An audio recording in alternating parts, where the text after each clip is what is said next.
हिंदवी स्वराज्याचे संस्थापक राजा छत्रपती, आपल्या महाराष्ट्राचे आराध्य दैवत आई तुळजाभवानी यांना विनम्र असं अभिवादन या ठिकाणी करते। आपल्या माळुंगे पडवळ गावामध्ये आज विजयाची ही सभा होत असताना उपस्थित सभेला सर्व सन्माननीय व्यासपीठ, समोर बसलेले सर्व माझ्या माता भगिनी, माझे सर्व बंधू, आपल्या सर्वांना माझा रामकृष्ण हरी।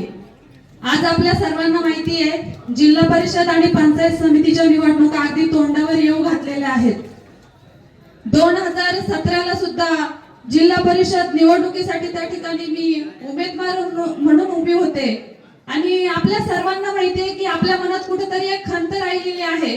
2017 ला अतिशय थोड्याशा मतांवरून त्या ठिकाणी आपला पराभव झाला आणि हा पराभव पचवणं इतकं सोपं नव्हतं, कारण आज निवडणूक लढवणं ही सर्वसामान्य माणसाची, त्या ठिकाणी सर्वसामान्य माणसानं निवडणूक लढवणं हे एवढी सोपी गोष्ट राहिलेली नाहीये। आपल्या सर्वांना माहिती आहे 2017 ला जेव्हा माझा पराभव झाला त्या दिवशी अक्षरशः ज्यांनी मनातून काम केलेले सर्व कार्यकर्ते 100-200 माणसं माझ्या घरी आली आणि अक्षरशः पुरुष लोक रडत नाही पण सर्वांच्या डोळ्यात त्या ठिकाणी पाणी होतं कुठेतरी आणि म्हणजे सर्वांना खूप अतिशय दुःख झालं होतं। हा पराभव पचवणं एवढं सोपं नव्हतं, पण त्यातूनही उभारी धरून 2018 ला परत ग्रामपंचायत निवडणूक त्या ठिकाणी आमची लागली आणि माझ्या गावानं मला लोकनियुक्त सरपंच होण्याचा मान त्या ठिकाणी दिला। खरं तर न डगमगता त्या ठिकाणी कामाचा हा जो परिवर्तन, कामाचा जो प्रवाह आहे तो आम्ही चालू ठेवला आणि 5 वर्ष जनतेची निष्पक्षपणे त्या ठिकाणी सेवा केली। माझ्या गावामध्ये मी अनेक प्रकारचे विकास कामं त्या ठिकाणी केली, रस्त्यांचे असतील, लाईट असेल, स्मशानभूमी सुशोभीकरण असेल, अनेक मला जेवढी कामं करता येईल आपल्या जिल्हा परिषदच्या, पंचायत समितीच्या वैयक्तिक लाभाच्या योजना माझ्या माता भगिनींपर्यंत कशा पोहोचतील ही सर्व कामं त्या ठिकाणी प्रामाणिकपणे मी माझ्या गावासाठी केली। त्याचप्रमाणे मगाशी राजश्रीताईंनी सांगितलं की काम करत असताना कोरोनाचा काळ आला, हा अतिशय कठीण काळ होता। खरं तर सर्वांचंच म्हणणं आहे आम्हाला काम करायला वेळ मिळाला नाही, काम करायला जरी आम्हाला वेळ मिळाला नाही, संधी मिळाली नाही, तरी लोकांची सेवा करण्यासाठी त्या ठिकाणी आम्हाला संधी मिळाली। त्यावेळेस अशी परिस्थिती होती, मुंबईची लोक गावाला येत होती, त्यांच्या राहण्याची सोय, गावामध्ये काही कुणाला काही कमी पडतंय का, आपल्याला लोकांना सुविधा कशा देता येतील, आम्ही न डगमगता आणि न घाबरता त्या ठिकाणी काम करत राहिलो। आणि त्यावेळी मला कोविड योद्धा म्हणून पुरस्कार सुद्धा माननीय शिवाजी आढळराव पाटील यांच्या हस्ते त्या ठिकाणी देण्यात आला होता। म्हणजे काम जर आपल्याला करायचं असेल तर आपण ते कशाही पद्धतीने करू शकतो, त्यासाठी आपल्याला कारण सांगावी लागत नाही। मला तुम्हाला एवढंच सांगायचंय, पुन्हा एकदा उभारी धरून आज मी पुन्हा एकदा आपल्या समोर जिल्हा परिषदेचे उमेदवार, राष्ट्रवादी शरदचंद्र पक्षाचे उमेदवार म्हणून आपल्या समोर उभी आहे। याची सुरुवात जर कुठून झाली असेल तर तुम्हाला मी सांगू इच्छिते, जेव्हा आपले निकम साहेब आमदारकीला उभे होते ते माझ्या घरी आले आणि त्यांचं औक्षण करताना त्यांनी एक खंत व्यक्त केली की तुमच्या पराभवामध्ये माझा हात होता, पण या पुढील काळात जर संधी मिळाली तर तुमच्या विजयामध्ये मी नक्की त्या ठिकाणी सहभागी असेल आणि आपला विजय नक्की असेल।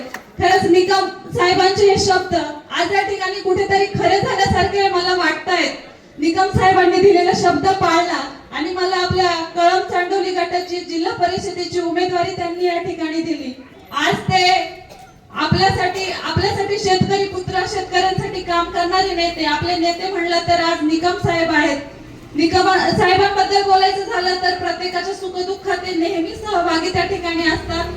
जरी ते लोकांच्या मनातील आमदार असतील, जनतेच्या मनातील आमदार असतील, तरी आपलं हे स्वप्न नक्कीच पूर्ण होईल, ते सत्यात उतरेल असा शब्द मी निकम साहेबांना आज या ठिकाणी देते। खरं तर सर्व मायबाप जनता त्या ठिकाणी माझ्या पाठी खंबीर उभी आहे आणि मला सांगायला अभिमान वाटतो की माझ्या तासगावातील माझं कुटुंब असेल, माझं माहेरकडचं कुटुंब असेल, माझं सासरकडचं कुटुंब असेल, माझी सर्व माणसं माझ्या सोबत आहेत, माझे सगळे भाऊ खंबीर माझ्या सोबत उभे आहेत आणि मी ही तासगावची लेक आणि चांडवली गावची सून नक्कीच त्या ठिकाणी जिल्हा परिषदेचा गुलाल आपण उधळवणार आणि विजयी होणार, यात कुठलीही शंका मला त्या ठिकाणी वाटत नाही। खरं तर जिल्हा परिषदेची निवडणूक ही उमेदवारी मिळाली. आज गावोगावी जाऊन आम्ही त्या ठिकाणी भेटी घेतोय, लोकांच्या समस्या त्या ठिकाणी आम्ही जाणून घेतोय. पण आम्हाला गेल्यानंतर एक खंत अशी वाटते, लोकांची खंत अशी आहे, आम्ही गेल्यानंतर लोकांचं म्हणणं आहे की निवडून दिल्यानंतर तुम्ही परत येतच नाही. खरं तर लोकांना एवढंच या ठिकाणी सांगेल, गेल्या वेळी थोड्याशा मतांवरून आपला पराभव झाला तरी आपण कुठेही कमी पडलो नाही. सातत्यानं लोकांच्या सेवेत राहिलो, लोकांच्या संपर्कात त्या ठिकाणी राहिलो. खरं तर सांगायचं झालं तर माझे पती असतील, प्रवीण थोरात असतील किंवा आपले नितीन भाऊ असतील, तुम्ही कधीही रात्रीला फोन करा त्यांना, ते तुमच्या मदतीला धावून येणारे असे नेतृत्व आहे. आणि म्हणून या सर्वसामान्य लोकांना संधी त्या ठिकाणी मिळाली पाहिजे.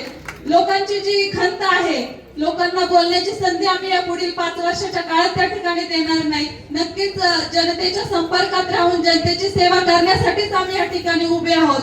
आणि म्हणून आपल्या सर्वांचा आम्हाला पाठबळ आणि आपल्या सर्वांचा आशीर्वाद खूप महत्वाचा आहे. जसे माझे सगळे बंधू माझ्या सोबत उभे आहेत, त्याचप्रमाणे माझ्या सर्व माता भगिनींनी जर ठरवलं तर ती लक्ष्मी असते, सरस्वती असते आणि वेळेला दुर्गा सुद्धा त्या ठिकाणी होते. आणि म्हणून माझ्या सर्व माता भगिनींना सुद्धा मला विनंती करायची आहे की आपल्यातीलच सर्वसामान्य राजश्रीताई असेल, मी प्रीतीताई असेल आणि आपल्या खालच्या गणामध्ये प्रियंकाताई असेल, आम्ही तिघी उमेदवार सक्षम आहोत आपल्या समस्या सोडवण्यासाठी. आणि म्हणून आपल्याला निकम साहेबांच्या हात बळकट करण्यासाठी येत्या 7 तारखेला आपला तुतारी वाजवणारा माणूस या चिन्हावर बटन दाबून आम्हाला प्रचंड बहुमताने विजयी करा. आणि त्याचप्रमाणे आपल्या ह्या कळंबगानामध्ये आपल्या सौभाग्यवती राजश्रीताई नितीन भालेराव या मशाल या चिन्हावर उभे आहेत, यांना सुद्धा माझ्या बरोबरीने प्रचंड बहुमताने विजय करा आणि आपली सेवा करण्याची संधी द्या. एवढंच या ठिकाणी सांगते आणि थांबते. धन्यवाद.